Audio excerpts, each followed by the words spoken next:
What's the deal? What's the deal? It's Nino Greedy. I'm back with another one. We live at night.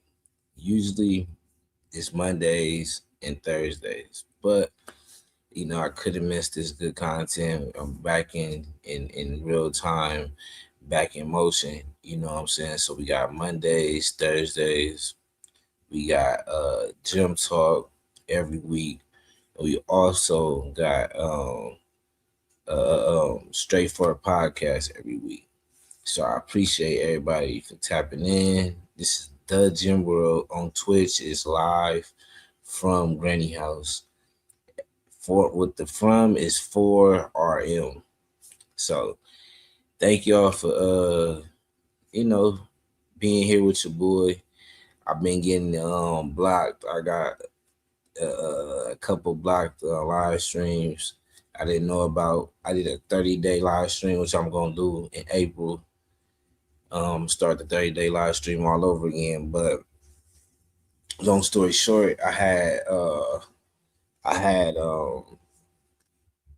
live streams that were blocked back then, and it was affecting streams that I had going on right now in a recent time. And then I took a trip, did my birthday, did my baby birthday.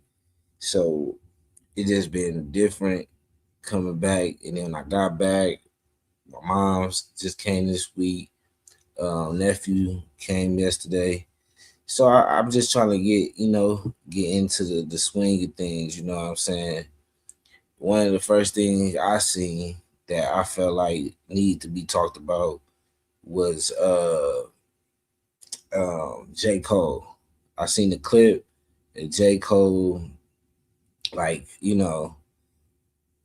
talking to the desk, and I'm like, okay, this the content I've been looking for.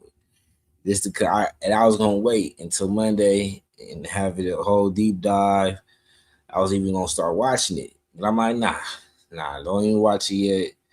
Wait, wait to have a situation where I can really sit down with y'all and be shocked by every little detail. It is hot. It's not that hot, but it's only like increasing because I got these lights on to make me look like a something around here. You know what I'm saying? So let's get straight into the content. I'm not gonna take up too much of your time. Um, I'm getting the algorithm back together to where I'm not, too shadow banned. I got probably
That's what I'm talking about. I said it like right when I said it. I'm like, I'm gonna try to get back in the algorithm. I'm gonna get back in the algorithm, man. I'm gonna get back doing my thing, man. I'm gonna stop talking about it. I'm gonna stop talking about it. I'm gonna just get straight to it. Uh, but I'm gonna have to reconsider. You feel me? Playing music on here, even though that's my vibes. Even though that's how I turn up, I might need to turn up playing the music without y'all, and then get into my bag because this is just not working. It's not working with me playing music on YouTube. You know what I'm saying? So I need everybody to comment something, so I can get back in this algorithm. I'm gonna do my part. Let me see. Partial. See, I got like 4 partials back to back, 4 partial blocks back to back, 3 partials, 1 block. See, so matter of fact, I'm gonna do that in real time while I'm on here. I'm gonna try to clear some of this stuff up.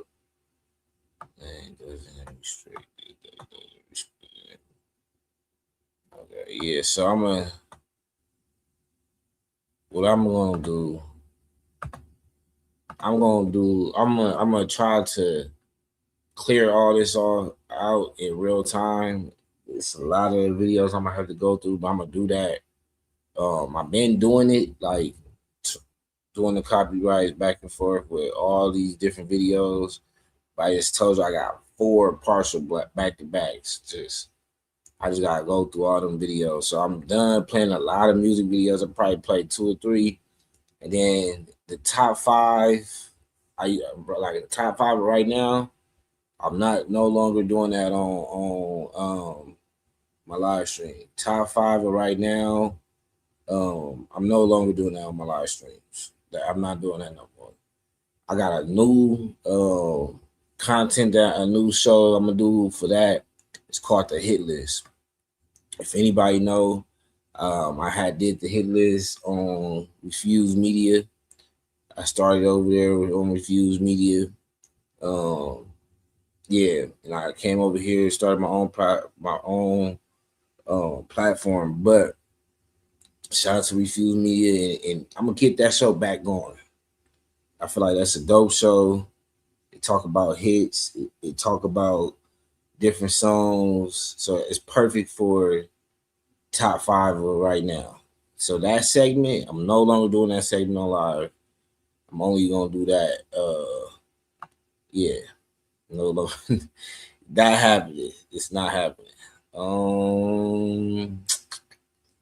What else I need to cover? Let's just get straight to the content, man. It's crazy how they trying to block your boy.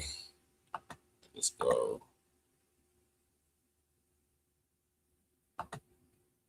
Damn, let's get it going.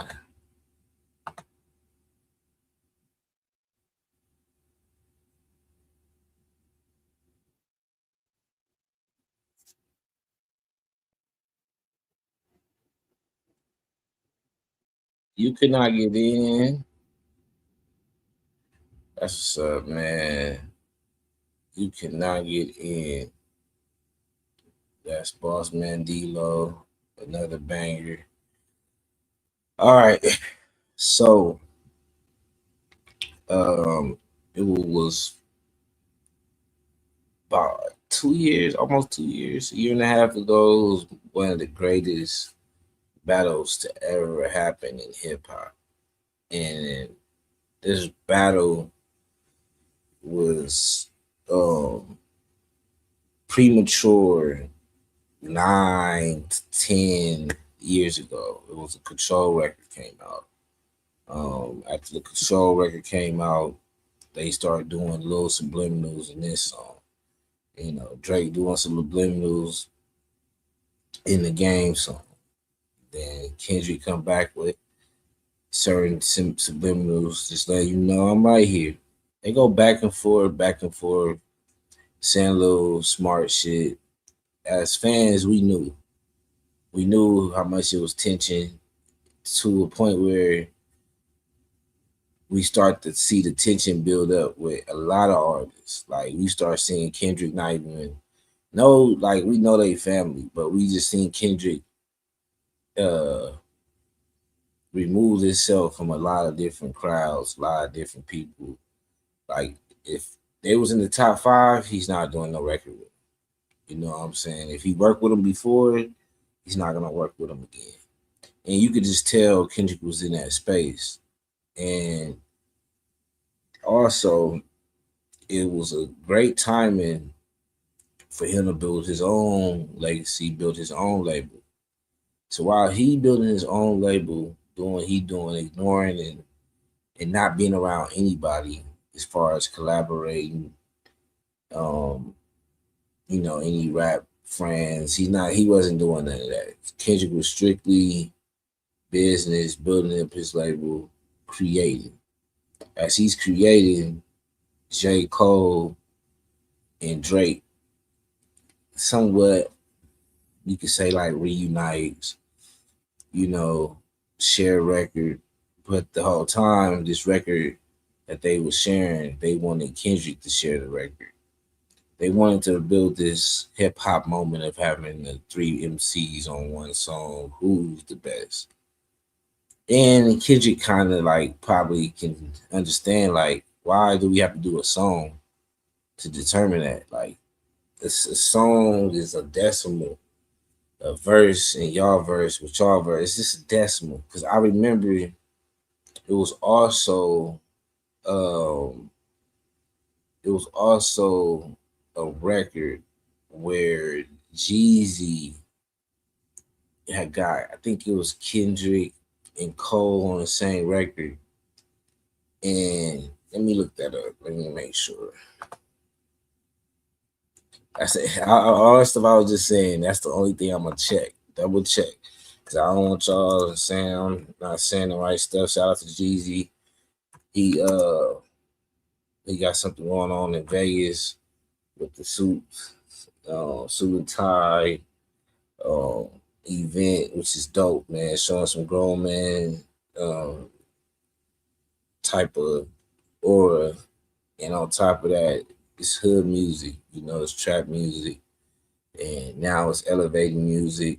Because the new stuff he got is just empowering to be on your entrepreneurship. But Young Jeezy, J. Cole, Kendrick Lamar. Yeah, it's called American Dream. So on this record where they are both was on the record, you can tell that Kendrick had a message, but Cole had an assignment, and Cole's assignment was to prove that he was a better he was a better artist. You could probably tell Kendrick didn't even know Cole was on the song. Stuff like that happens. It's all good. When he eventually probably find out he was on the song, probably when it was getting cleared, but he probably didn't hear it. And then when he finally did hear it, it was already made. It was already set in stone. Speaking of set in stone, Rick Ross has an album coming out, and I want to talk about his whole situation right now. His album coming out called Set in Stone. Be on the lookout for that. So they both end up on this American Dream song with Young Jeezy, and you could just tell at that moment it just was off. Like you just could tell that their verses wasn't coinciding with each other. You could tell Cole was overdoing it, and you can't just say, "Oh, Doc got cooked." It wasn't that. It was just like they're not on the same topic to be like this nigga got cooked for real, for real. You know what I'm saying? Just go listen to the record. It's a dope record. Later on, they had this thing where they'll share each other records. Like you rap on my beat, I rap on your beat. It's to shed light on just them fucking with each other and them just shed light on how it would be if they was to work more with each other. Because we all thought it was a collab album on the way, just like we thought it was a Black Hippie album on the way. So Cole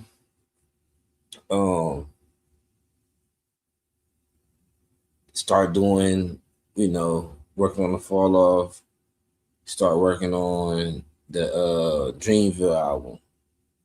And he did the Dreamville sessions and stuff like that. It was only one person from TDE who was at that Dreamville session. And he's no longer from TDE. So you could just tell it was just off. A lot of things was off. Saying that to say, fast forward, him and Drake Cole and Drake dropped this record, which is dope. That's the song they did was, I like it. It's pretty dope. Dope video, dope visuals, dope. Kendrick didn't like it because he felt like it's time to get in the field. Obviously, y'all want to prove who better or who's the best. Kendrick comes with the Like That record. Ever since the Like That record, they've been crazy ever since. You know what I'm saying? Drake replies. You wait on Kendrick. Cole drops an EP mixtape. Said something like might delete later, some stupid shit. But that's just my recap for people that's not caught up. You feel me? Here goes the interview. J. Cole finally speaking on the whole situation of what he was doing, what he was experiencing, because after he dropped that record or that EP, he did end up deleting it and then apologizes to Kendrick. So let's get into this interview. Thank y'all for tuning in, comment, like, and all that good stuff. In my mind, I'm born to Carolina. Can you see the sunshine? Can you just feel the shine? Yeah. I can't believe this album actually came out. What are we now, like a month and some change removed? Some people told me like, yo, they're driving like from New York to Miami and they'll see the Fayetteville exit and they like, just get off. You know what I mean? They come like, take a picture, they'll sign. You know what I mean? Some of these are faded because they've been here for mad long. So this is actually the beat machine that you got on layaway? This is the one. I don't know if it's the exact one because somewhere along the line we had to buy another one. But it's not because we lost the original. It's just because like something else we were doing, we needed it.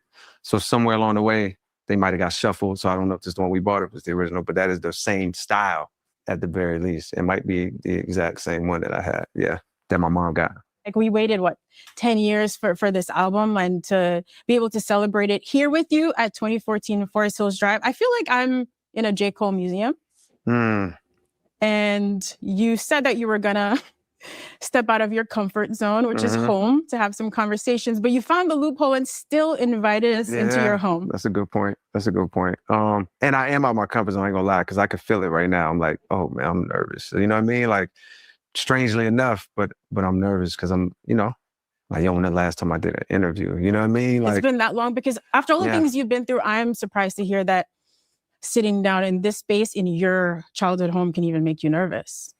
Yeah, I guess. I think it just literally has to do with the fact that like, yo, this is not my norm. Of course, this house, if I was just here in this house, I actually came, the last time I was here was, we did something like this. There's a trailer we shot that was set up similar to this. But, months after that, we were making like a big decision on the album.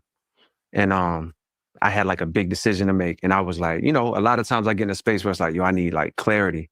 I'm like overwhelmed and like, I got like, the weight of the album is on me and all of these decisions that got to be made. And at that time, I think it was like track list in order. Because as we've been making this album throughout the years, we've had a running, living, breathing like track list that like some things stay, some things fall by the wayside. New songs come in, old songs go out. Sometimes old songs come back. But this was at a point where it was like, oh, yo, we're really here. We're mixing.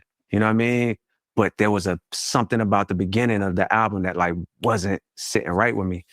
And sometimes I just got to go get like some solitude to like get clarity. And so I was like, yo, should I go to New York? Should I post in New York? I do that a lot. I'm like, nah, like I need to go back to Fayetteville and I need to come. And as long as I've had this house and as many times I've been in here and been back, I haven't stayed the night here and mad long.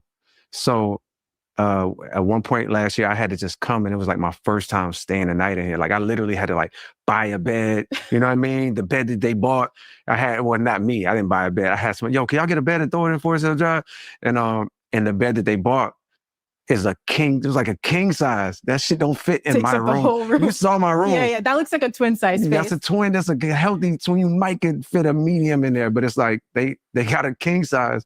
So it wouldn't fit in my room, you know what I mean? So like they put it in my mom's room, my mom and my stepdad's room. And so like for the first time in a long time, I'm staying the night here. And for the first time in my life, I'm sleeping in my parents' room in a sense. And it was mad weird. But that trip did actually like give me clarity that I was looking for. And like I had an aha moment, and it was a big like breakthrough. You know, I called Eve. I think, did I call Eve or did he come down too at some point? But either way, we figured something out. That was like, that's it.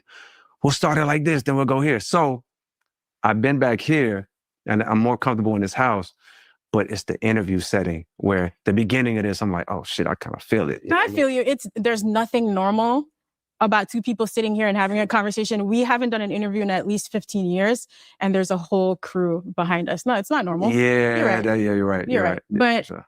It's cool. This is all family here. For sure. You know, How y'all doing? All right.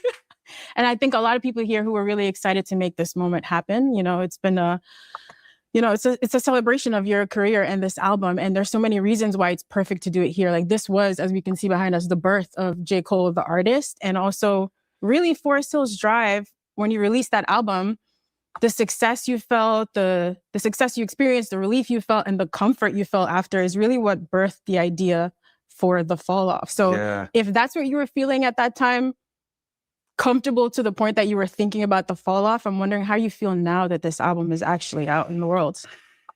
That's a good question. It's funny because it's like, yo, what are we now? Like a month and some change removed. So it's like, if we had this conversation fresh when it dropped, you know, I might have been more clearer in my feelings because I was in it. You know what I mean? I had just got done mixing it. You know what I mean? We pressed it out. We sent it up to vinyl. We're praying. It was crazy. Before I got his response, I really was gonna ask, but I'm in the background, touching up the YouTube. But I really was gonna ask y'all, how do y'all feel about the album now that it's out now? I really want to know, how do y'all feel about the album? How y'all receiving the album? I would say this album is about top 5, and it's about 4 or 5-ish. 4 or 5-ish. Yeah. 4 or 5-ish. And it's fucked up because if this was gonna be like one of your last projects, we would love for it to be, you know, in your top 3. But that's just not reality. Like the last album your favorite artist is going to drop is not going to be in their top 3. It's just the reality of it.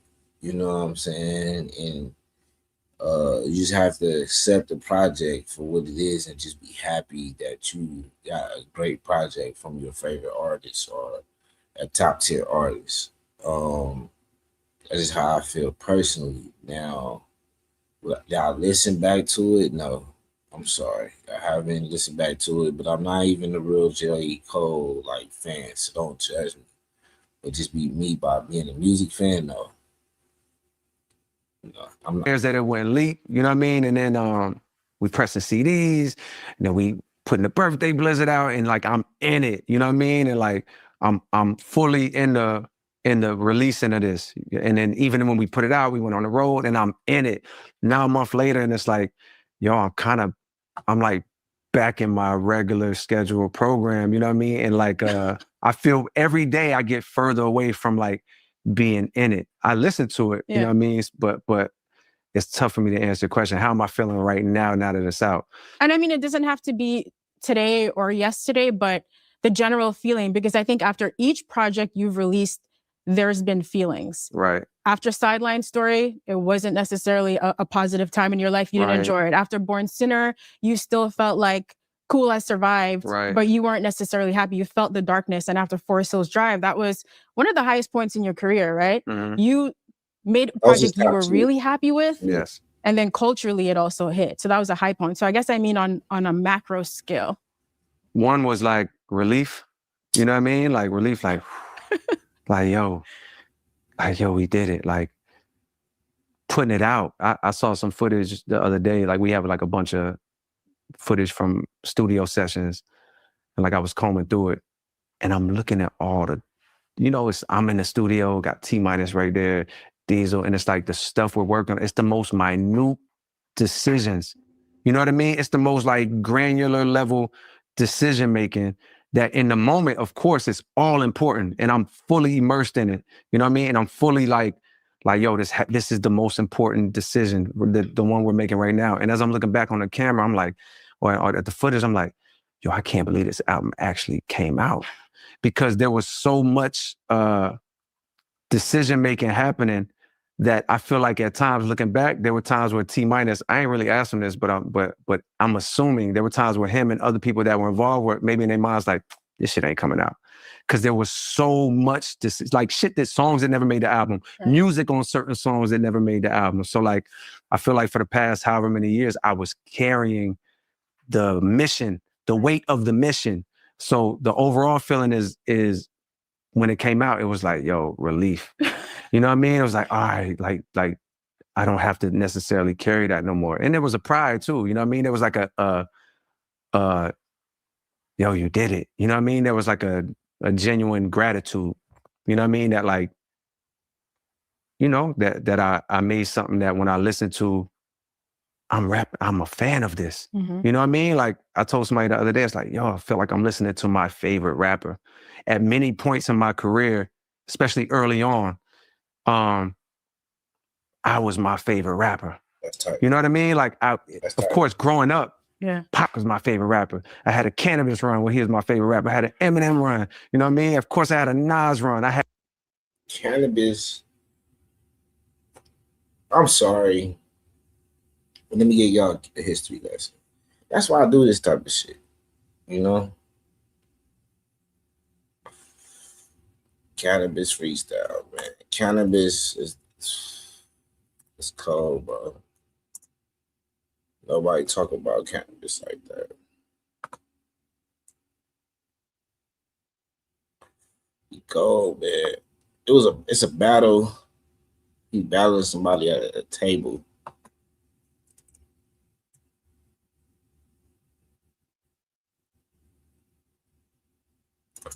Hold on, give me 1 second.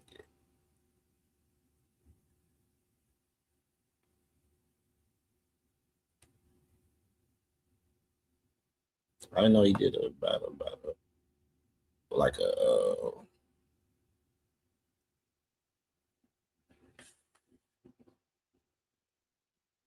Of course, he did a battle, but I'm talking about recent, 13 years ago. This is an artist from the 90s. It's not. They don't got it on here. But it's an old school freestyle. But he like at a restaurant, they at the table or something.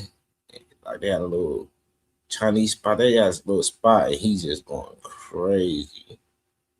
Let me play this.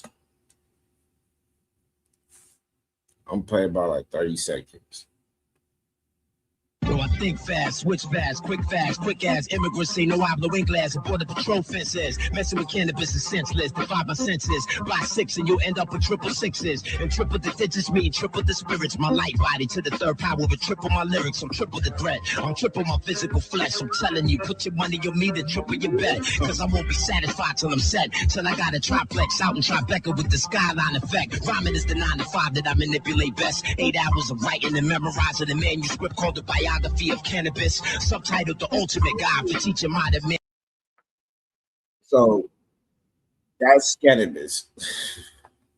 And I had all of these runs of people being my favorite rapper. And at a certain point, when I hit my late teens, early 20s, I started to notice that like, oh, wait, yo, even if I wouldn't say it out loud, it's like, yo, I'm my favorite rapper. How do I know? Because I'm always listening to myself.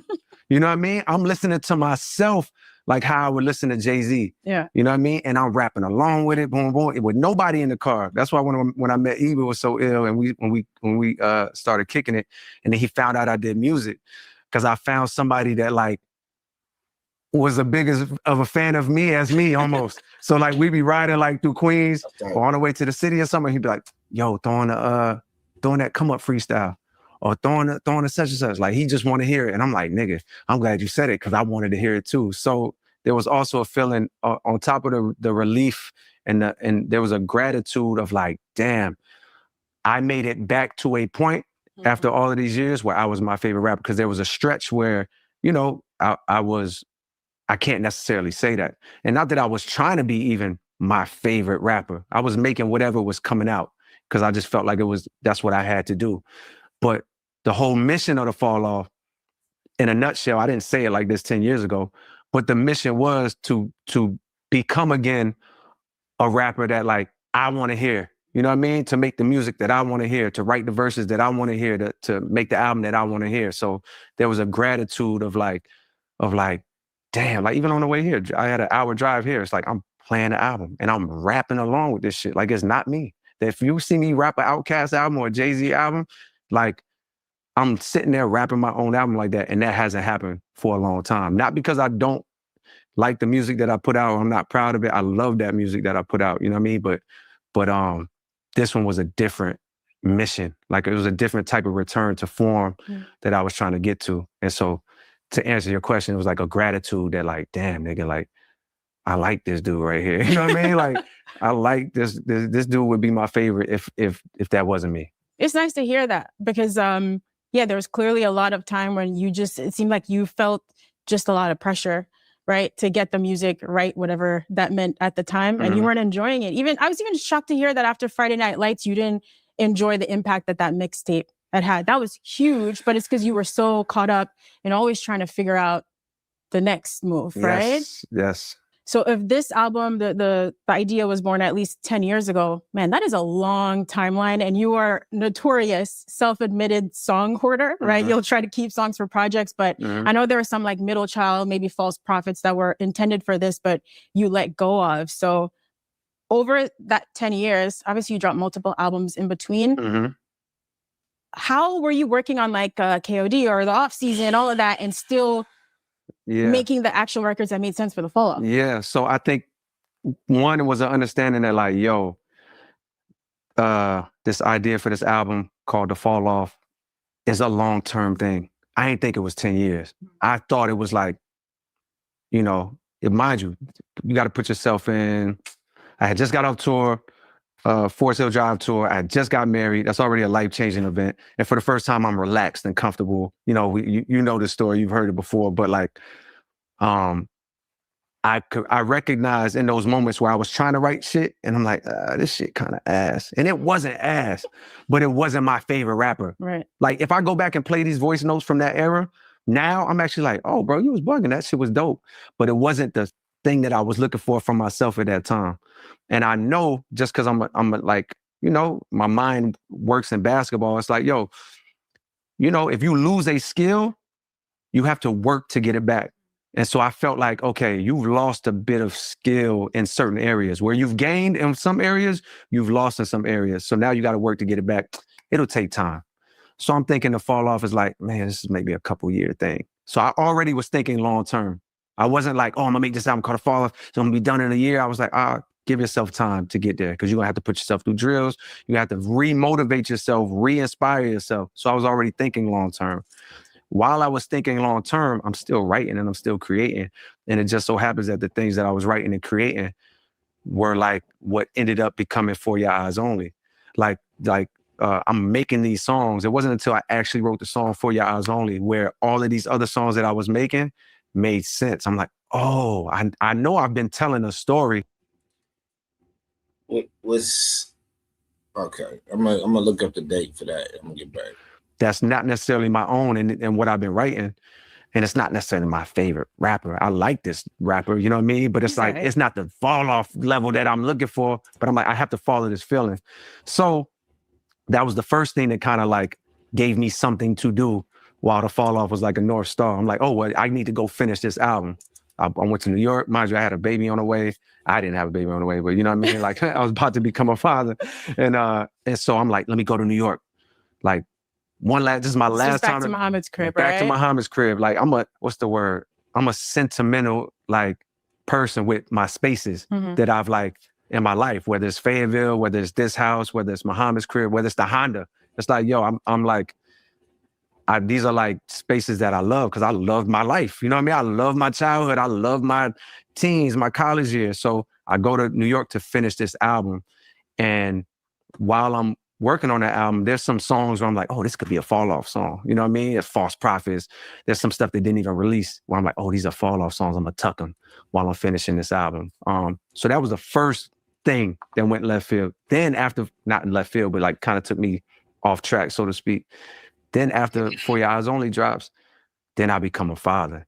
Now that's like it was a beautiful thing, but it's like, it's a life adjustment. You know what I mean? Kids like, do not care about your schedule. They don't give a damn what you have going on. Facts. You know, you got to find your time to get in your creative space. Exactly. And so I had to figure out how was I going to be creative, like within that space.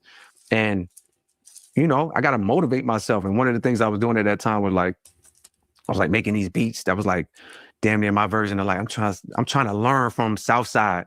You know what I mean? I'm trying to learn from like these producers, because it's like, you know, I come from a era where the people I looked up to, they hold their nose at certain things. You know what I mean? Like, oh, it's the real hip hop producer and boom, boom. And it's if the drums ain't boom bap. But I didn't really subscribe to that. You know what? I come from a cloth of like hip hop, where they might hear back then, like all the stuff Southside and them was doing, like 808 Mafia, they might hear them beats and go like, man, all them shit sound the same. They might hear that. My ear goes like, nah, but I know that's not true. And if you're immersed in the world of Future and such, you can hear all of the differences and the subtleties in these beats. You think it's the same, but that's like white people in the 80s or some shit being like, oh, this rap crap sounds the same. You know what I mean? It's no different. They're not immersed in the world, so they can't hear the subtleties or whatever. So I start like practicing with that. And eventually what came out was like, meanwhile, the SoundCloud era was popping at that time. So in a matter of a few days, I start spilling out these songs, not on purpose. I'm just trying to find my quiet moments in the crib as a dad where I can actually sneak away and like go spend an hour working on some music, which is becoming less and less time now that I'm a father. And like in one of those moments where I crept away, and like a 3-day stretch, I did like, I don't know, like 6 to 7 joints, which at that time was crazy because like I wasn't actively working or recording. And the joints, I'm like, yo, these shits got a sound to them and they saying something. They not the fall off thing that I got on my mind, still my North Star, but I'm like, yo, there's something, you know what I mean? And then we take a trip. For Your Eyes Only tour is about to start. And I catch another wave in a hotel room and more songs spill out. And before I know it, I'm like, yo, I got like 8 right now in a matter of like 4 days or something crazy. And all of that to say that kept happening. And within a week, I had like 12 songs where I'm like, yo, this is something. And it wasn't on purpose. It was just coming out. So I just had to have a conversation with myself like, yo, what is this? Like a project. What is it? And quick as fuck, the thought was like, oh, KOD. What does KOD mean? Oh, kids on drugs, king overdose, kill our demons. Like the answers was coming to me. So I'm like, well, shit, I guess I have to follow this now. Right. I can't disrespect what just came out. It's not what I was aiming for. That's what happened. My North Star is like, I'm working on this shit called The Fall Off. You know what I mean? But I can't disrespect what's coming out. You kept it in your mind though, because on the last track on KOD is 1985, right? The intro to The Fall Off. So at least you still try to bring it home. Yes, I try to like, that's me being like, yo, but I'm working on something, you know what I mean? And even then, I think KOD was like 2018. I'm still thinking in my mind, like, I probably had a fall off out by like 2019, you know what I mean? Or 2020. At all points, I always thought it was right around the corner. But, you know, just the creative process, like I had a high bar of like, where I was trying to get to personally on a skill level wise and like songwriting wise. And it just so happened that while I was chasing that bar, other stuff was coming out that had I ignored them, I feel like I'd be in a position where you didn't hear from me for the past 10 years. You know what I mean? Like where I just got so in my head because it wasn't the fall off yet. where I was just so I'm glad I'm glad I got those out. And I don't want to disrespect none of them projects because I love them projects. Like I wouldn't have put them out if I didn't believe that they were like that they were great and that they were the best version of what they were supposed to be. You know what I mean? But even when I was putting those together, the North Star was always trying to get to this point. And when did the concept of the album start to take shape? So, right, of course, we have disc one where you're coming home at 29. And I couldn't tell in the timeline if at this point Forest Hills Drive was already out or it was just at least recorded. Yeah, it's really like up for interpretation. In my mind, by this time, Damn was out. Drake was dropping. So around this time, it was, you can, as a rapper, you can say, yeah, I could do better. I need to do better. Because now the competition is different. Something is going on, something is different. When it come down to like sonically around that time, 2019, 2020, Drake just being in the just being in the clubs at that moment, you couldn't shake it. So you knew he was gonna be on somebody's playlist. So I feel like KOD was chasing like the playlist era, like chasing that. Oh, I gotta be on the playlist. He on the playlist. Let me compete with him, but like in my own way. And then I feel like For Your Eyes Only dropped before Damn, but it was only like 4 months. So he probably was, doing what he doing now, getting used to it, doing the footwork for it, and then all of a sudden you about going to tour, and then Damn drop. So that would inspire you to be like, let me get my shit together. Damn had like a 2-year run where it was on all type of sports events. It was a well written, project. It was like sonically, you can play, and then you had the concepts, the lyrics with it. It was hard. So him saying it wasn't his best work or it wasn't work that he can stamp or say it was like, up there top tier, I could see why in that during that time. You feel me? And that go to not say like this is around a time where he brought Young Thug on tour. He was doing a little interview with Lil Pump. He ended up doing the feature with 21. So he was stepping out, even though he, like he said, he had to fall off as a mission. He was doing these other things. False Prophet, Middle Child, being on a Fall Off album would make the Fall Off a whole different type of album. Me personally, just hearing what's going on, I think he should just drop Fall Off a minute ago. Like, even if he felt like he didn't have it sonically, he should put some time to the side and just made that album and dropped it. Because in between time, you have fillers that was dope. Like all the features he did was hard. KOD had to settle, little hitters on there. For Your Eyes Only, his fans love that shit. So I'm not saying he shouldn't have did it, but I'm just saying if he just would have combined some of that energy and put it with Middle Child, False Prophet, and some of these records, like the intro was already made, you could have just put that shit together and called it the Fall Off, and it would have had a better impact in that 8-year span. You know what I'm saying? And I go back and forth with that. I'm like, it's just the point before I was married. That's how I gauge it. It's like, yo, whether it's, you can look at it from Forest Hills Drive and it's like, I'm back and I'm on top of the world.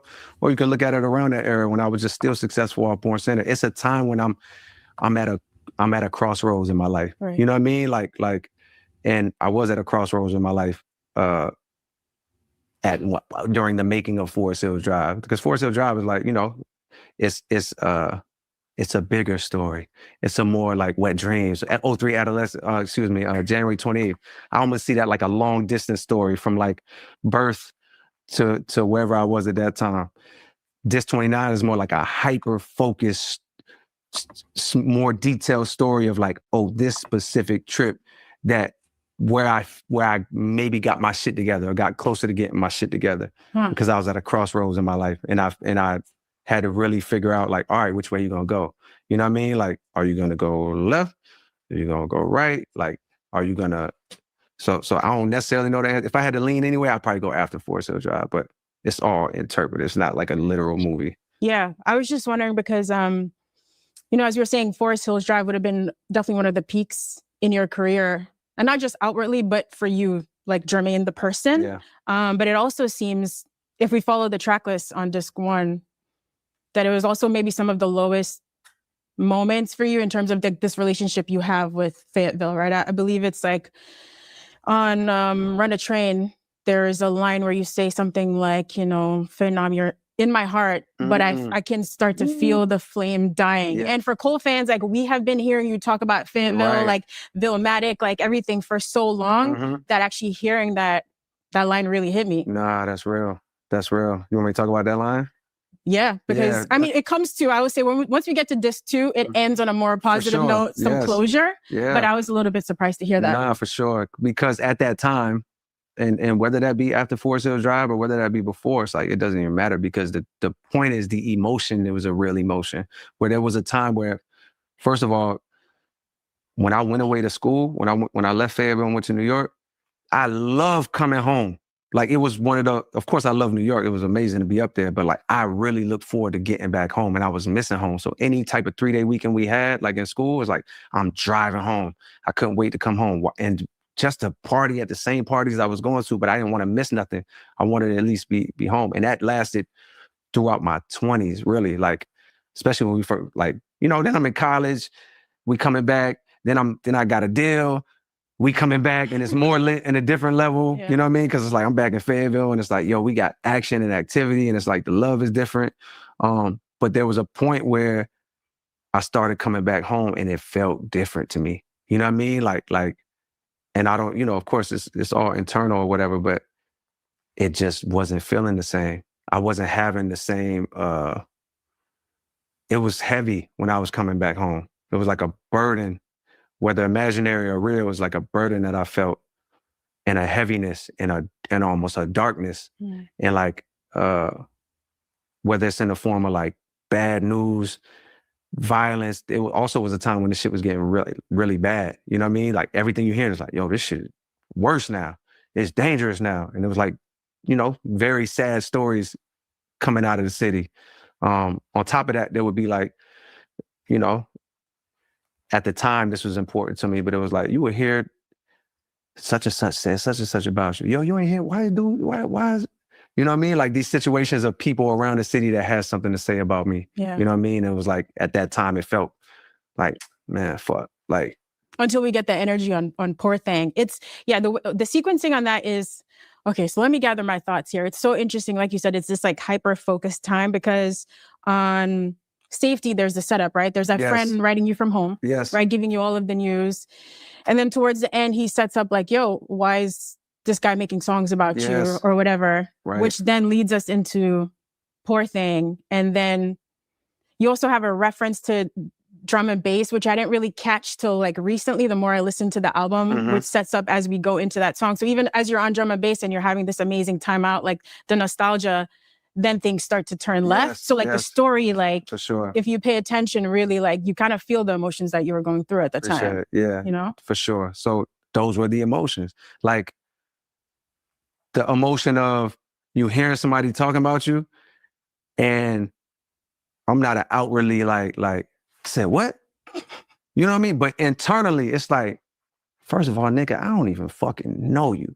You know what I mean? And mind you, that's not the specific Poor Thing story, because to me, Poor Thing, mad people hit me like, yo, who you talking about in the third verse of Poor Thing? It's like, bro, that's not even really important. What's important is the emotion that I'm giving you. Really, if you really want to know the truth, I combine a bunch of niggas into that last verse, the punk bitch, to give you the emotion that I feel, and that probably a bunch of people feel.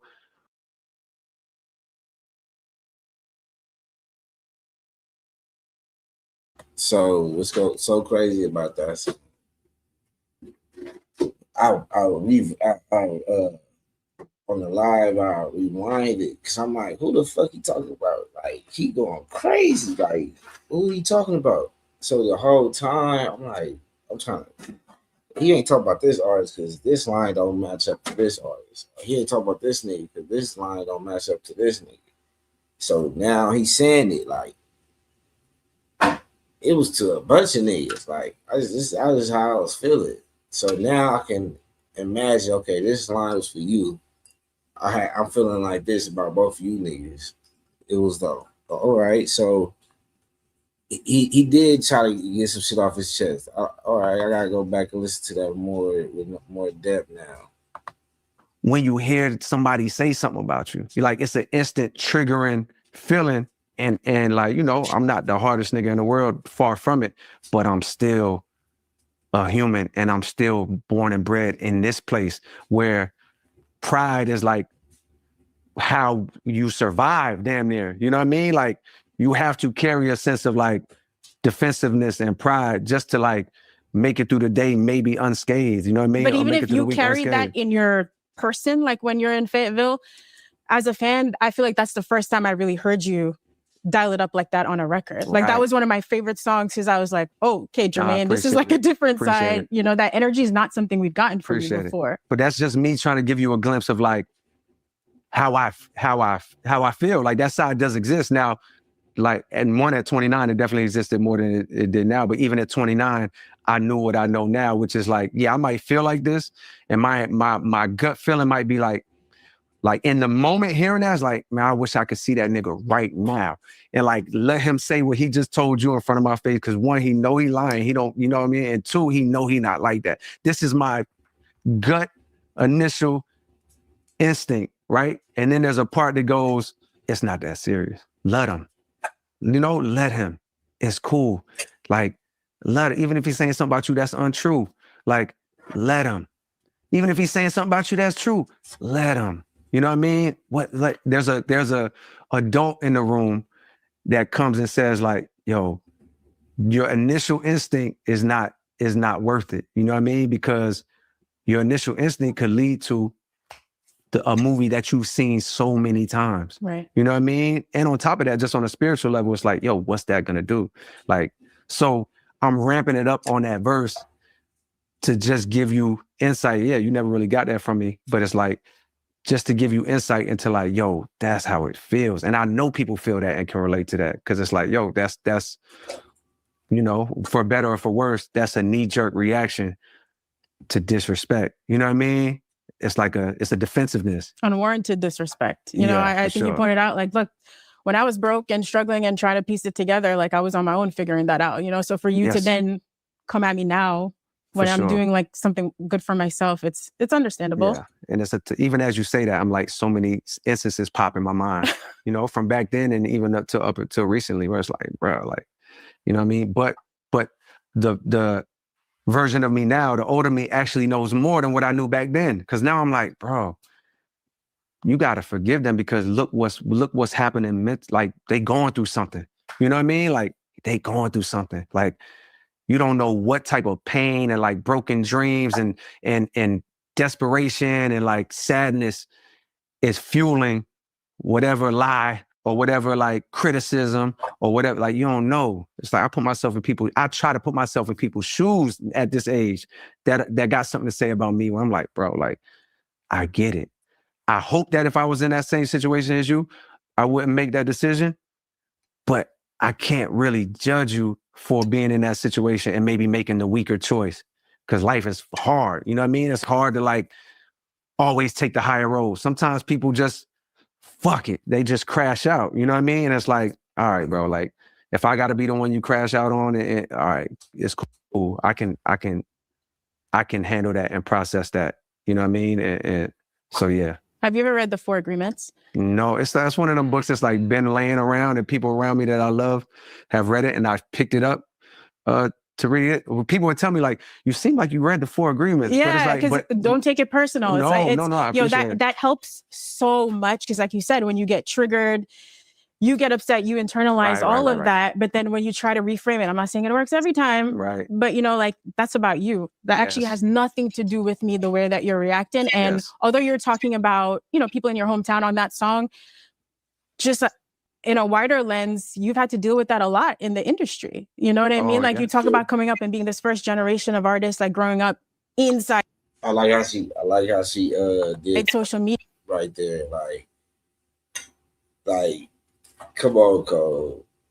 Some of the bars wasn't just for niggas that was in your city. You feel me? You don't even move like that where you just go make it so public and put it on your biggest album. Like, this how you feeling about niggas in your city. This is symbolism to how you feel about niggas in the industry. So I like how she questioned that. Yeah, and always having to deal with people picking you apart, right? That can really, really get in your head. Like, at what point do you feel like you got a handle on blocking that out as well? Forest Hill Drive was my first great time of like escaping that.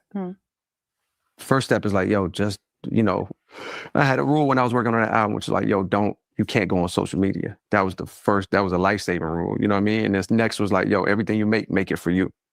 Like don't, because there was a dark period where it was like, yo, that first album period, I'm picking my snare drums. Is this a hit snare drum? I'm writing my lines. Like, is this line gonna work in a club or at a show? It's like, it was the worst. So I had a rule: no social media and no.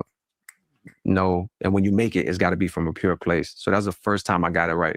So I've delicately balance that and maintain that. There's been times in the past few years where it's like I might lean back and like poke my head more, and every time it feels disgusting. Like, it feels nasty. It's like, oh God, like I hate how I feel right now. Just even reading 3 minutes of that, you know what I mean? So like, I just kind of stay away. The only thing is my most used app is YouTube. So like, they've turned YouTube into, oh, no disrespect to y'all, outside of. This will be on YouTube, don't worry. All right, cool. But the only thing is they turn YouTube kind of into like a social media feed. Yeah. You know what I mean? Like, I love to watch a good video on YouTube, you know what I mean? But the way they got you scrolling, you can't escape passing some bullshit that just wants to like call you like some clickbait, you know what I mean? Like, so, even today it's like, yo, I do a pretty good job of like ignoring that stuff, which keeps me in like a good place. But I do notice anytime I like bite or can't resist the urge to like just click that thing, it's like, oh God, shit feels terrible. You always regret it every single time. Yes. I feel like I know why. The phrase, like, it's not a new phrase, but it's definitely a true phrase. Like, comparison is the thief of joy. And I realized, I'm like, oh shit. One, I know comparison is the thief of joy from my own personal experience, right? Anytime that I've been in my life growing up and comparing myself to anybody else, what somebody else has, what somebody else does, boom, boom, it's gonna rob me of my joy instantly. So like, I knew that phrase for that. But I realized the internet is like, it's all comparisons, like in the rap space. Mm-hmm. I can only imagine like in some of these other spaces, basketball too, right? In the sports space, it's all, I'm going to put this person versus this person, and we're going to say which of these people is better. And like, it's not just the thief of like that person's joy that you might be talking about. It's actually the thief of everyone's joy, because now I can't enjoy it. I have to pit this person. I have to. That's so true, right? I think social media ruined this music era. I think the talent just not there. But as far as like sports, the talent there, players is entertaining. They be on some fly shit, stuff. They be bringing the culture in. So certain players don't get certain light because they get compared to a certain other player, so they don't get the love that they should deserve. Like, it was a time where I can still go, see Tracy McGrady do a dunk and be like, "Oh my God, that's crazy," without thinking, was that dunk better than Vince Carter? Like, I was never thinking, like, you know what I'm saying? I was never saying like, was Derek Fisher game winner, better than Kobe's? Like, not it wasn't it was just like, damn, Lakers won. You know what I'm saying? I wasn't saying like, oh damn, did Shaq make the most points today? Niggas wasn't thinking like that. You know what I'm saying? Even when Shaq was with the Heat, like, niggas be like, damn, that nigga having a cold game right now. It's Christmas games and shit. He do his little boo, he do shake his little shoulders and shit. We like, look at Shaq. You know what I'm saying? But now, I think it would, if social media was in play then, it would be more, oh, who's better, or who's leading the Lakers. Should Kobe be mad that Derek Fisher took the shot, or it would have been so many different stupid headlines to take you off of the actual game, especially football too, because they put like quarterbacks at such a high pedestal that you can't sit there and just enjoy all the young quarterbacks doing what they're doing. If they don't win a certain amount of playoff wins, or if they don't do this, or if they got MVP, but he don't win no rings, you can't sit there and just respect the game and enjoy the games. You know what I'm saying? Even with women basketball, they compare two women. They're not even in the same position. You know what I'm saying? Back to music. They got the same runoff. Cardi B, Nicki Minaj, and then who you got, who side you on. So now you can't, I can just imagine in their space, you can't even like this girl because she messed with this artist, or she ride with Nicki, so I don't really mess with her music because I ride with Cardi. Same thing with music. Niggas be beefing. Niggas choose up. Niggas can't even enjoy the opposite person that they like. Like, say you like an artist that's beefing, and the other artist make a hard song, you can't even enjoy it because you see with social media going on, you like, nah, I ain't fucking with that. Back then, nigga, you could have Ja Rule come on, nigga play Ja Rule. Woman be doing a two-step, everything going crazy. Then you got your 50 Cent playing. It wasn't no comparisons like that. So he made a good point with that. Choose. I have to instantly get analyze flaws, or or defend the person that I'm on, and it's gonna rob me of the joy of who that person really might be. Yep. Perfect example, like Michael Jordan, LeBron James, is a very simple analogy, but it's like, yo, if I'm a astute Michael Jordan fanatic, you know what I mean? And I feel the need to defend his greatness, which so many people in the sports world. Sports is very similar to music, like in terms of the toxic nature of the space online or the discourse or whatever. But I feel the need. My identity is kind of glued to I'm a Michael Jordan fan. The instant that I feel the need to defend his value or his greatness against LeBron James, the only way I can do that is I have to tear LeBron James down in some way. I got to strike at one of his flaws, boom, boom, boom. And what it does is mentally, off rip, I'm being robbed of the joy of experiencing watching somebody that's great play basketball because I have to defend this thing. And music is the same way. It's like, yo, I'm going to compare this artist versus this artist. No, worse, I'm going to compare this album from this artist versus this album from the same artist. What if I just love both of these fucking albums? Now you're forcing me, just by the nature of the prompt that you're giving me. You just slipped it inside my head. Now you're not forcing me, of course, but it's a slippery way for me to go, damn, which of these Schoolboy Q albums is better? You know what I mean? And instantly I'm like, well, what if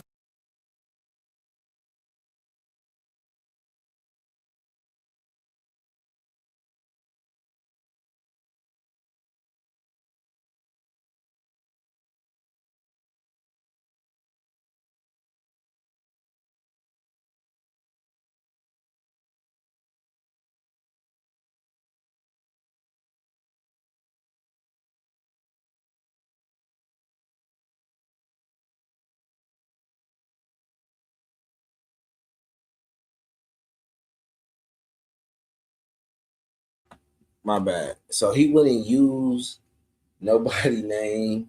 You know what I'm saying? As far as like just in the sense of examples, if he didn't mess with, because he don't want to have a feedback from an artist, be like, why you use my name? He'll use an artist that he comfortable with.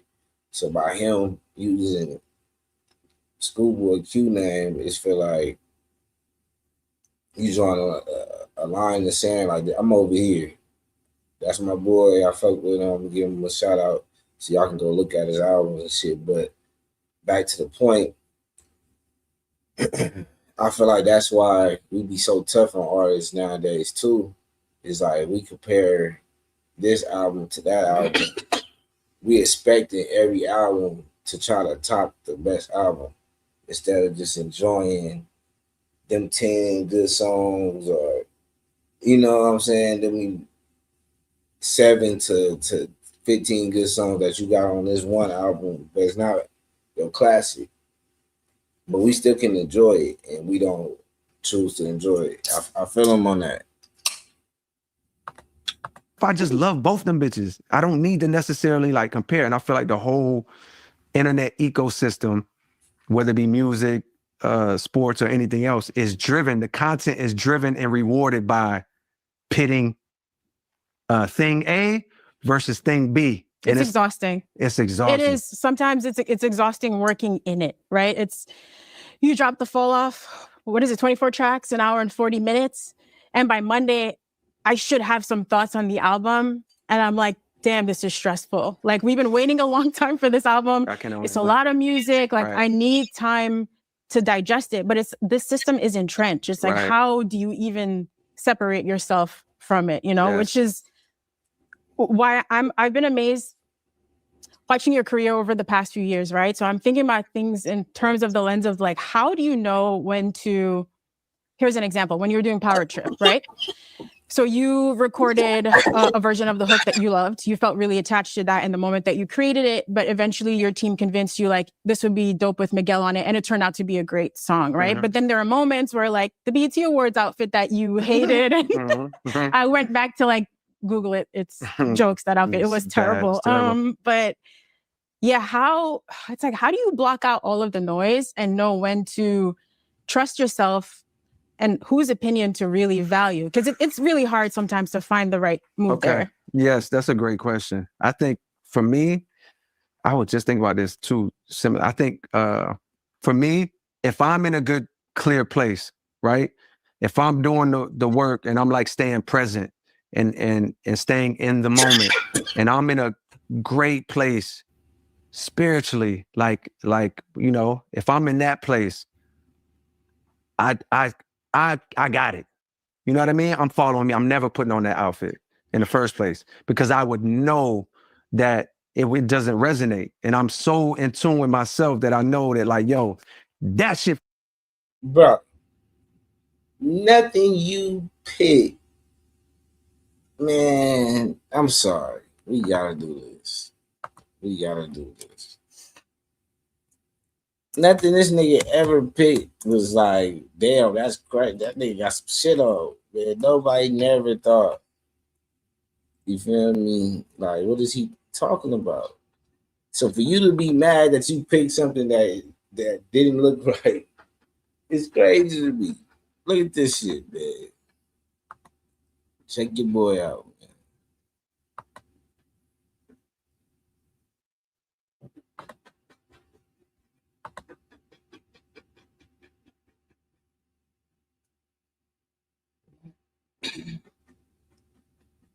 This is a cool fit, but the boots, the shoes is crazy. The shoes is crazy. The shoes is crazy. Look like Carolina. The jacket, I don't know. It's something I probably would. That's something I'd be like, that's cool, but I just wouldn't do that. And I don't know, the boots just threw me off with that, right? Look at this shit. Look at this shit this nigga got right here. This nigga got some code. He got some cartoon socks. I don't know. Look like he got his own signature shoes on. Then, man, let's go to throwback. Look at this shit, bro. Then you with Diddy. This what you had on. Come on, bro. What is this?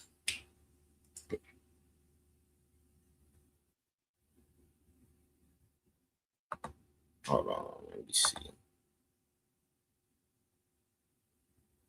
Why my shit? Why is it not working? Hold on.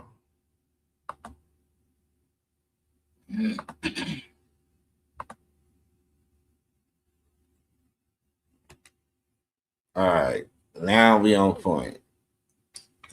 They have me looking crazy, huh? They have me looking crazy. All right, but huh? They didn't see the outfit. No, I know they didn't see none of the outfits, but his outfits, y'all seen a line of his outfits. But this right here, the boots is crazy.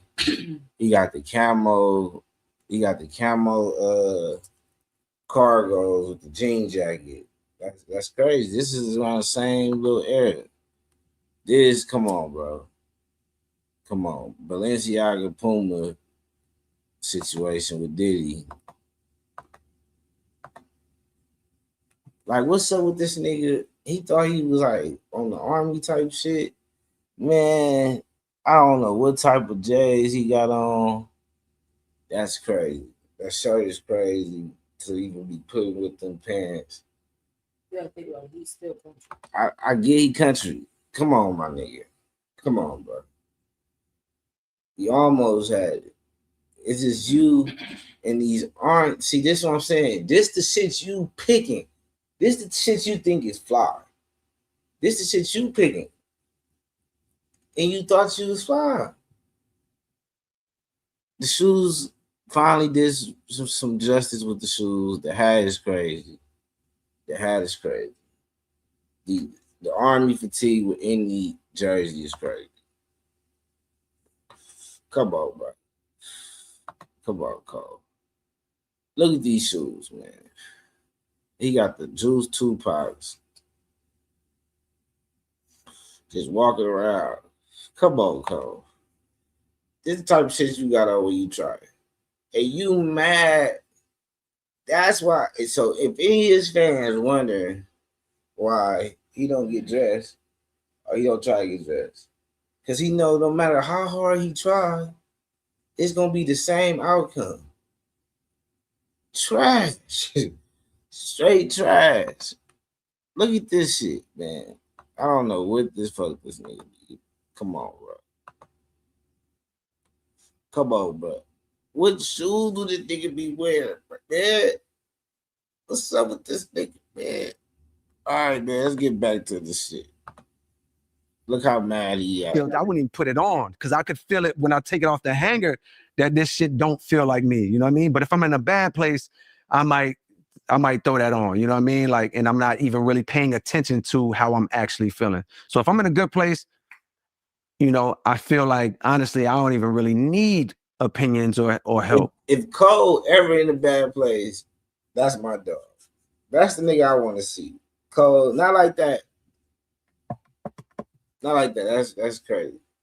But he's saying like I'm the type of nigga that gonna come at a nigga like this when I ain't feeling right. When I ain't in a bad place, I might put this. I might do that. I might. You blame everything on not being in a good place. That's some crazy shit. Everything lead up to him not being in a good space. That's crazy. There are times when I'm maybe not in a great place. Like, and mind you, me being in a great place don't mean I'm fucked up on drugs, boom, boom. But it just might be like, yo, I'm on my phone too much. Like not necessarily social media, but I might be doing this YouTube thing too much. I might be in my text too much. I might be in the sports chat too much. I had to get out the sports chat because I'm like, yo, it seems small, but it's like, yo, bro, we're kids. Like, what are you spending your time in the sports chat for, arguing about such and such, and your kids is right over here? Or why are you on your phone watching this thing? So it's like, for me, that's what my version of like, oh, maybe not, I'm not clear looks like. It's like, yo, I'm not fully present So in those moments when I'm not fully present and I've had enough time of not being fully present, that shit gets cloudy. Then I might lean on someone's advice because I honestly is like, yo, E, bro, what you think? And he'll give his insight, or whoever will give their insight. And then I got to gauge and be like, all right, cool. I either got to go do the work and sit with myself and be like, and weigh all the options, or I got to trust that God has put people in my life that when I'm leaning a little too much out of the present moment, like since he can't reach me because my shit is cloudy, my system is too cloudy for him to come through. Like I be feeling like, okay, well, maybe he's coming through somebody else. You know what I mean? And a lot of the times, like even today, like, yeah, today I was running late for this. You know what I mean? And I'm stressing because the reason why I was running late was the day kind of got ahead of me. I was like, I had some shit scheduled and went a little over, boom, boom, boom. I got the flight tonight. I'm thinking about all of this stuff.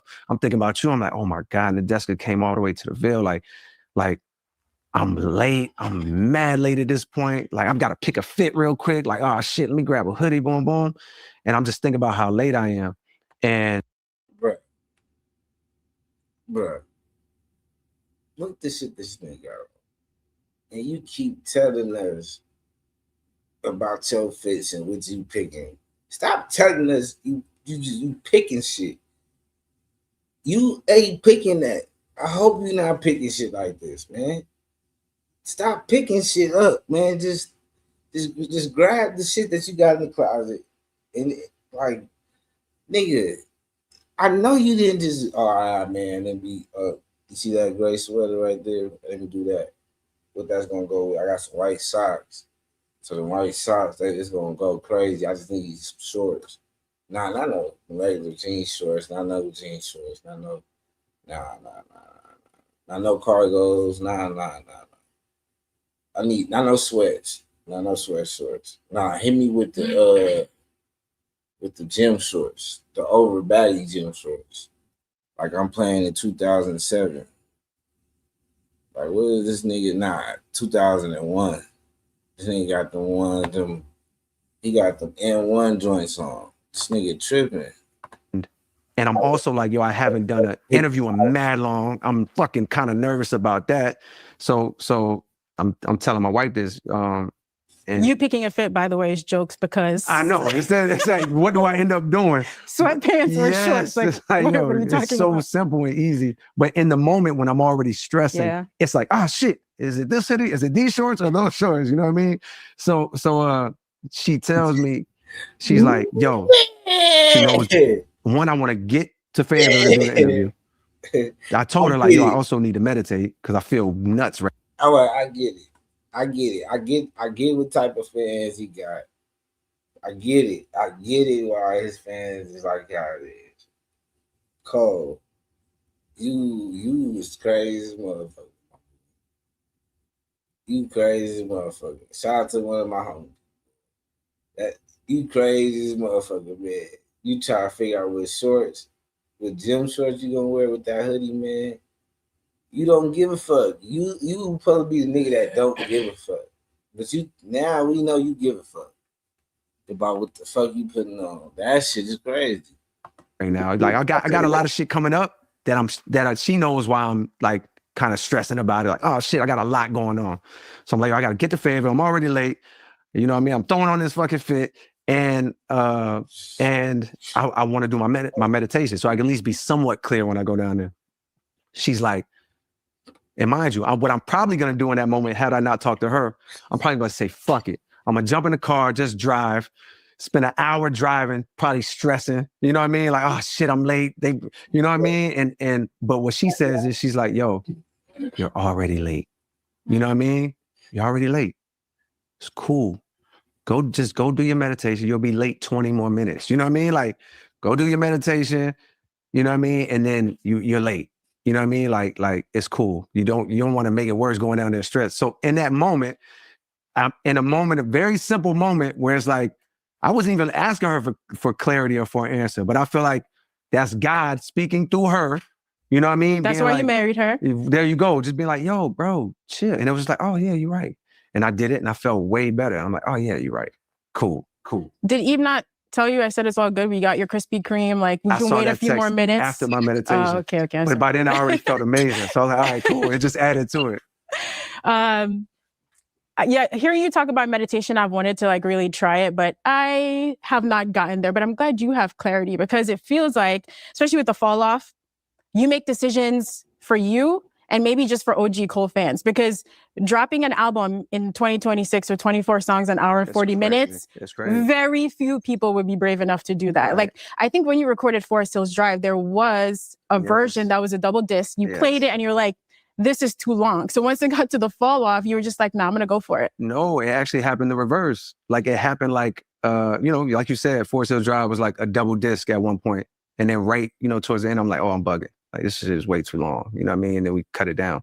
On this one, at a certain point, I was just like, oh shit, I have all the, I was the opposite. I was cutting too many songs that I've loved and felt passionate about. I'm like, yo, nah, this shit don't make sense. Like that's the fall off too, though.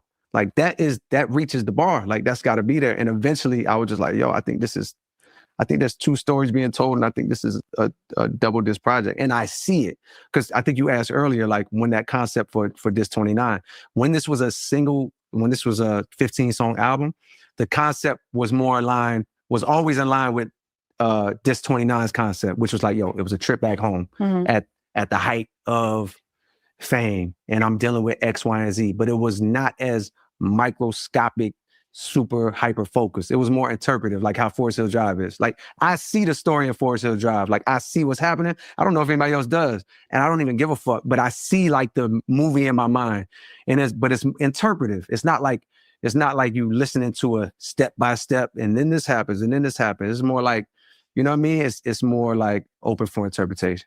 This 29 is like, no, you can see it. Just like you said, you see my homeboy sending a message, boom, boom. The next thing you know, I'm back home for the funeral.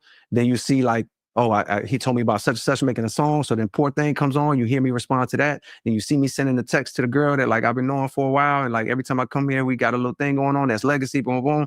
Then you see me linking with my homeboys. Then you see us going to the club. Then you see us in the club. You see the visual progression of this album that up to the let out, this big climax moment or whatever.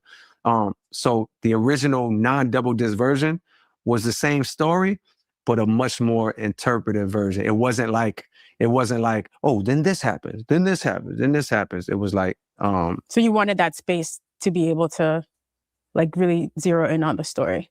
The more I started to work, this is after Kendrick Drake, Dreamville Fest. I basically had to like just gather myself. First of all, had to like recover. That shit was like, that shit was a big whirlwind of emotions at that time. Did you have to like meditate, like how you moved through that space? Because that was one of the loudest experiences I've ever had in hip hop. Like just the fallout, all the conversation around it. And I always wondered what was going through your mind. My part in it specifically, or you mean the overall thing? Yeah, okay. you just watching, like, because you had come off, you had this dope feature run, you clearly had Might Delete Later already ready to go. Yes. We were building up to the fall off. Cole fans were like, you can't tell us nothing right now, we're outside. And then, so you're on the stage at Dreamville Fest, and I always wondered what was going through your mind in the 5 seconds before you made the apology, the 5 minutes, the 5 hours before. Was it something that you had really thought of and planned? No. Or did you get on the stage and felt like, I need to do this? No, it hit me an hour before. Okay. But before that, I was stressing the fuck out but in the moment that the idea came to me, like via God, it's like, oh man, I lifted and I got light and I got excited. I got so excited because, to tell you the 2 or 3 days before that, it was like, this is terrible, because I felt like I misrepresented myself. You know what I mean? It's like all of a sudden I'm giving life to division and to negative storylines or negative perceptions on somebody that I fuck with and got love for. You know what I mean? Somebody that I like care about. And it's like, oh shit. In my mind, of course, I mean, I could take you back to, we know why that happened in the first place, right. But just to answer your question, that shit had me feeling terrible, because I'm like, oh my God, like this shit is nasty. This shit don't feel right.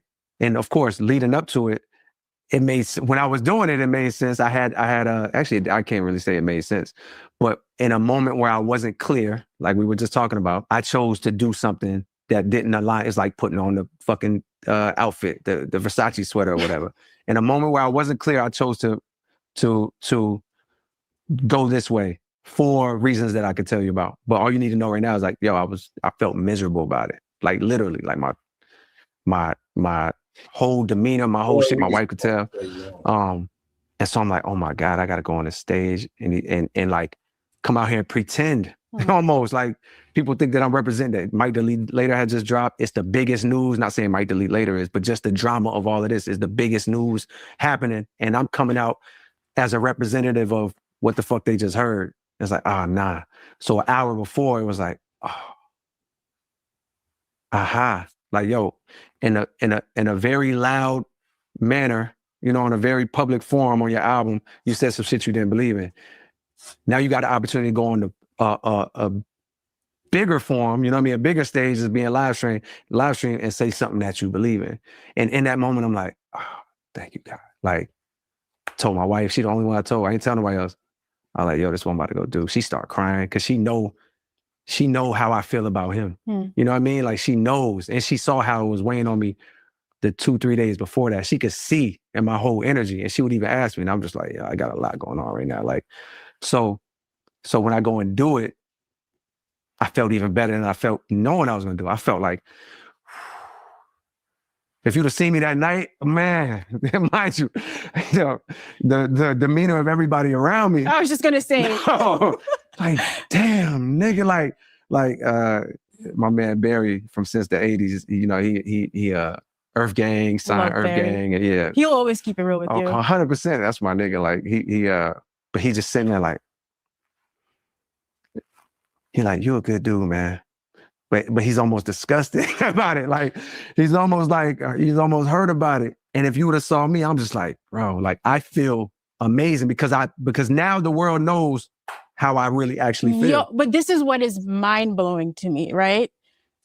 The reaction that everybody had, and we'll talk more like later, especially now a couple years removed, people are still excited for the fall off. It's like shocking that even happened, the place where we're at now. But I'm amazed that you felt so good after doing that. Man, I felt You looked around and you're like, I don't care how upset y'all are. Fuck. I was so light and like, and because I knew at the end of the day, he heard me and the world heard me. You know what I mean? And it's like, yo, if I never say another word on this again, like y'all see where I stand. And it's like, yo, in my mind, I made a wrong or right in the best way that I could. Yo, you did wrong. You were in the wrong. I put myself in the wrong. Now, mind you, in my mind, I had like justifications and how I thought it would go and boom, boom, boom. But in reality, when it actually played out, I was like, oh God, that was fucking stupid. And now how do you make a wrong or right? And it just came to me like an hour before. I gotta give you props for that. You're a brave person. It's like you said, yo, hip hop. Now, it explained more of why Kendrick energy towards this beef was like it was. Like in that moment, he probably powered up even more. Like, oh, 2 niggas coming at me. One nigga I'm supposed to be calling my homie, like looking at him like a brother type shit. Like this the one? Like, come on now. Like, nah. So you already, this in the Migo already. You like, I ain't even fucking with this nigga Drake. That's the main thing. So now me not even fucking with Drake. Now is this nigga coming at me? Right. I gotta go. I gotta be in the booth. I gotta go crazy. Well, I'm up all night. I'm preparing for him.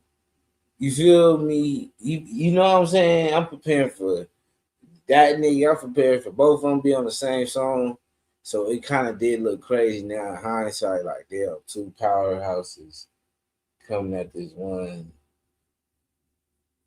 artist. But then they felt like he said, he felt like he had certain justifications. Like, he might have thought, like, nigga, you didn't have to say nothing about me And that you didn't have to say big three nothing in that song.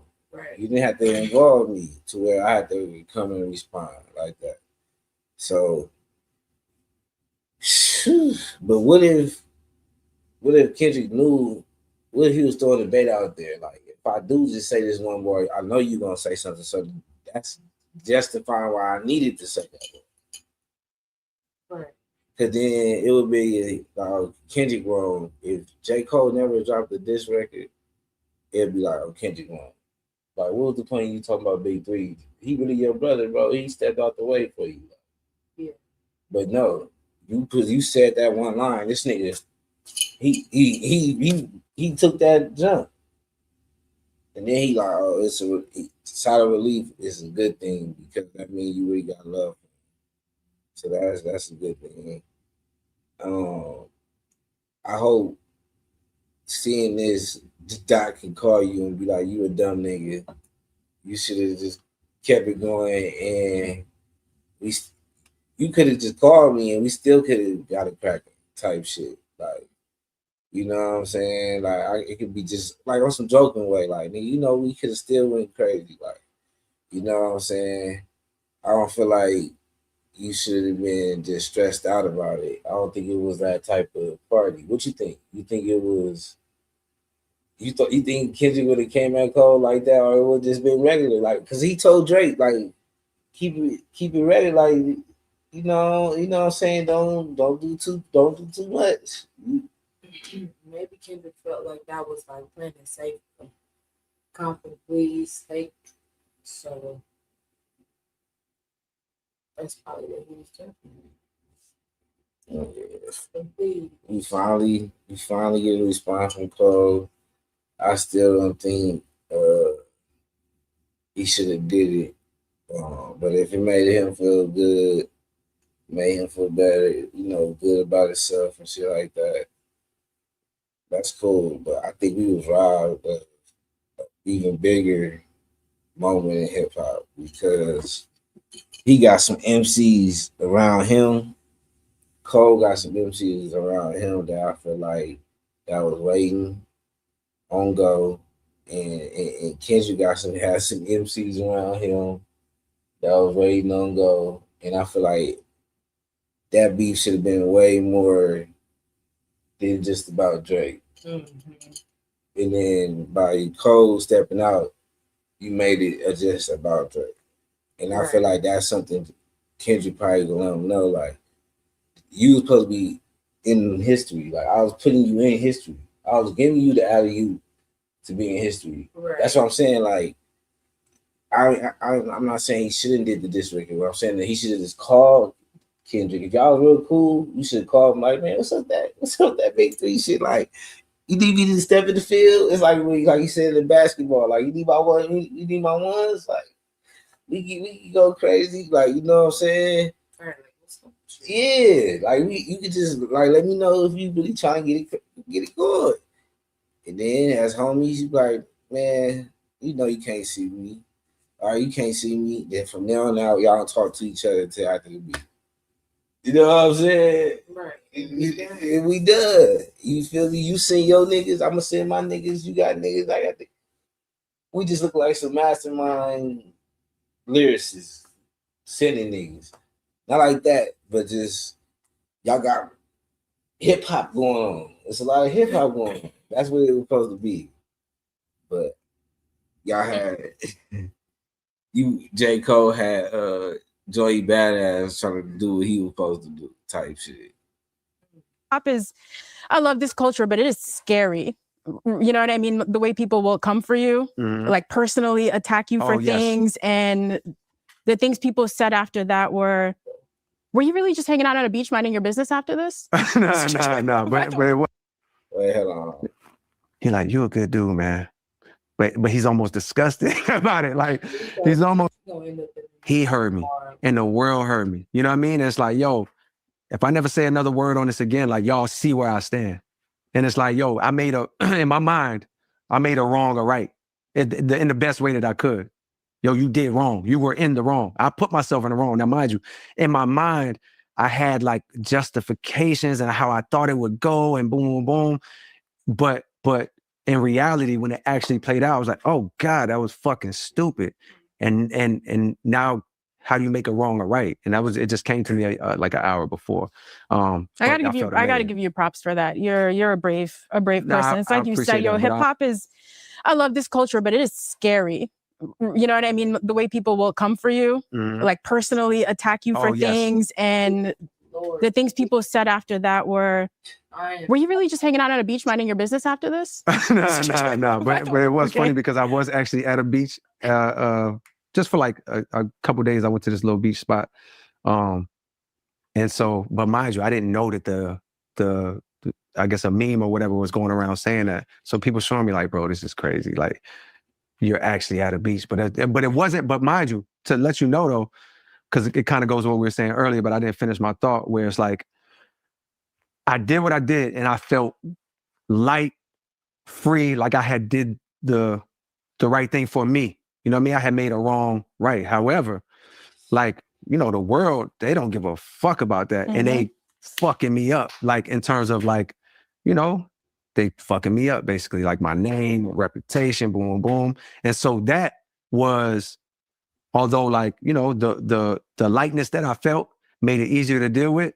Over time, I don't know how long that shit lasted. It felt like a very long time, but it was like over time I had to process that shit, and I had to get right, because, you know, of course at the time it felt like the right move, and it always felt like the right move. But there were times where the thoughts of like, damn, nigga, you're fucking done right now. You know what I mean? Like, that's what the world is saying. It's over.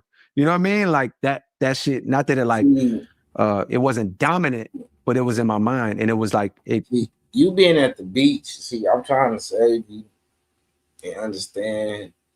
Like I said, I don't agree with what you did, but you being at the beach is crazy. We're gonna continue this tomorrow because I got some takes I've been wanting to say for the end, but I'm kind of gonna give you a little glimpse. You crazy as a motherfucker at the beach after this shit that happened. Nigga, you talking about you gotta meditate to pick something to wear. You too into yourself. Like, you need to dial it down a little bit, just a little bit, just a tad bit. Just because the shit you putting on for you to do all that is not even, it ain't shit.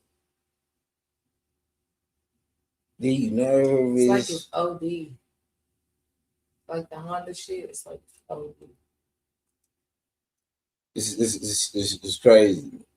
But so back to you being at the beach. You know how this is crazy to me. Like, that's like my boy. And he like, let me out though. Like, let me out. Like a nigga saying, let me out though. And then he just moved to a whole nother state. You feel me? Like, nigga, you didn't even hop out. Why you moving to a state? Like, you feel me? What you moving to another state, bro? They ain't looking for you, man. You ain't do shit. It's the same vibe. Like, nigga, you didn't even do nothing. But you on the beach, like, you didn't won the beach. But by not being in the beach, that's crazy to me. Like, you, nigga, this is the time where you supposed to show out. This remind me of the niggas be playing this about to play the best teams, and the motherfucker fake injured. Fake like they injured. They just go sit on the bench, bless you. They go sit on the bench. And then once niggas start winning, they standing up like ain't nothing happened to them. Like that, like, you went to the beach, like that should have been the last thing a nigga did. To the beach? What was he supposed to do? What was he supposed to do? You were supposed to regroup with your homies, talk about. It's just regroup. Yeah, you right. The beach is crazy though. But yeah, we'll get back to this tomorrow. We got the Fetty Wap topic. NCAA going crazy. 50 Cent supposed to be dropping something. Rick Ross dropped the album. Krishan finna get ready for a fight. Yeah, we're gonna get to that on Monday. So Mondays and Thursdays is official. While we've been on here, I've been clearing up the channel. I'm gonna keep clearing up the channel. We almost with no reds, because I'm down there, got a couple blocks, not too many. But yeah, appreciate y'all. Subscribe, tell a friend, subscribe, like, so I can get back in the algorithm. Appreciate y'all. Have a good day. We do this. You know what I'm saying? To uplift, anybody having a bad day, you're having a good day, or having one of the best days, you feel me? We just here, make it a little bit better. Appreciate y'all. Thank y'all. We out of here.